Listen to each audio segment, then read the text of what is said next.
ईशान अगर ऐसे खेलेंगे तो टीम इंडिया में वापसी का रास्ता शायद उनके लिए बंद हो सकता है। जी हाँ, क्योंकि ये मैं नहीं कह रही हूँ, हाल ही में बीसीसीआई का जो कॉन्ट्रैक्ट लिस्ट है वो भी शायद यही कहने की कोशिश कर रहा है। तो उससे पहले बीसीसीआई की कॉन्ट्रैक्ट लिस्ट पे बात करने से पहले हम बीते दिन के मैच की बात करेंगे जो केकेआर के खिलाफ एसआरएच ने खेला है। तो आईपीएल 2025 के 15वें मैच में सनराइजर्स हैदराबाद के स्टार विकेटकीपर बल्लेबाज ईशान किशन एक बार फिर बड़ी पारी खेलने में नाकाम रहे। तो कोलकाता नाइट राइडर्स और सनराइजर्स हैदराबाद को 3 अप्रैल को जो मैच खेला गया वह मैच हैदराबाद के लिए एक और कठिन अनुभव साबित हुआ।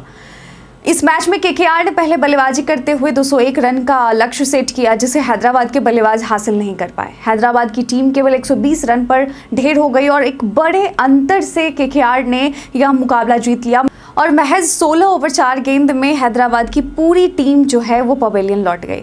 ईशान किशन को पारी के तीसरे ओवर में वैभव अरोड़ा ने अपनी गेंदबाजी से चलता किया और वह सिर्फ 2 रन ही बना सके और इस प्रदर्शन ने उनकी फॉर्म को लेकर सवाल उठाए और फैंस की निराशा भी सामने आई है। फैंस क्या कहते हैं वो भी देखेंगे।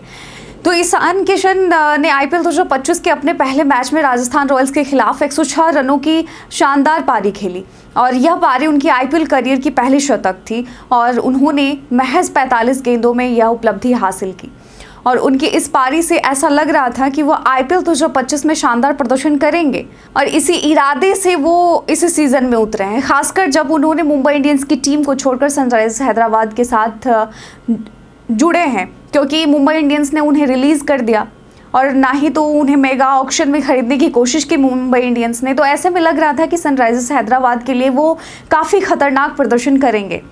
हालांकि इसके बाद उनकी बैटिंग में निरंतर असफलता देखने को ही मिली। पिछले 3 मैचों में वो सिर्फ 4 रन ही बना पाए और इस तरह के प्रदर्शन ने उनके फैंस और आलोचकों को और भी निराश किया है। तो जैसा कि आप लोगों को पता होगा कि सनराइजर्स हैदराबाद ने आईपीएल 2025 की मेगा नीलामी में ईशान किशन को 11 करोड़ 25 लाख रुपए में खरीदा था और इस राशि से यह स्पष्ट था कि फ्रेंचाइजी उन पर काफ़ी भरोसा करती है और उनसे बड़ी उम्मीदें रखती है। हालांकि किशन का निरंतर असफल होना 3 पारियों में फ्रेंचाइजी और उनके फैंस के लिए एक चिंता का विषय बन चुका है। अगर हम बीसीसीआई सेंट्रल कॉन्ट्रैक्ट की बात करें तो इसमें संदेह है कि क्या ईशान किशन को फिर से मौका मिलेगा उनका यह प्रदर्शन देख करके।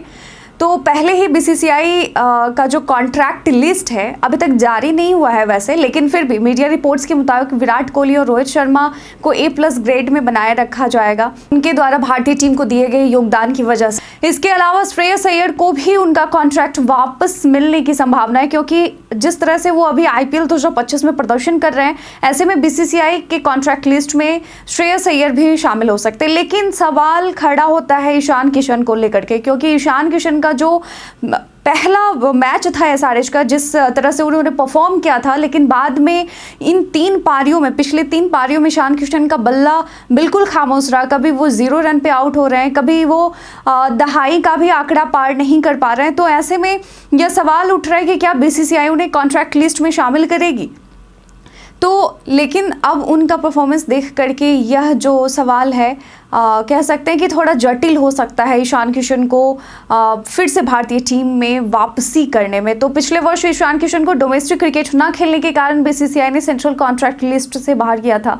उन्हें भारतीय टीम में वापसी करने के लिए अपनी फॉर्म में सुधार लाने की आवश्यकता होगी। नवंबर 2023 में उन्होंने ऑस्ट्रेलिया के खिलाफ आखिरी बार भारतीय टीम का प्रतिनिधित्व किया था और अब उनके लिए यह समय अपनी खोई हुई फॉर्म को वापस पाने का है और कोशिश करनी होगी कि अपने प्रदर्शन से जो है चयनकर्ताओं को लुभाएं और बीसीसीआई कॉन्ट्रैक्ट लिस्ट में वापस जगह बनाएं। तो ईशान किशन के भविष्य पर भी अब बड़ा सवाल उठ रहा है। बीसीसीआई द्वारा सेंट्रल कॉन्ट्रैक्ट मिलने या ना मिलने का निर्णय उनके आगामी प्रदर्शन पर निर्भर करेगा। अगर वो आईपीएल 2025 में अपनी फॉर्म को वापस हासिल करते हैं तो उनके पास भारतीय टीम में वापसी का अच्छा मौका हो सकता है, अगर नहीं तो मुश्किल हो सकती है कि वो भारतीय टीम के लिए खेलें, भारतीय टीम की तरफ से खेलें।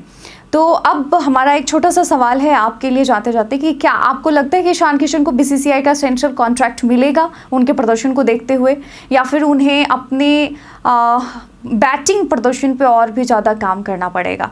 हमें कमेंट सेक्शन में लिखकर ज़रूर बताइएगा। आज की वीडियो में बस इतना ही। धन्यवाद।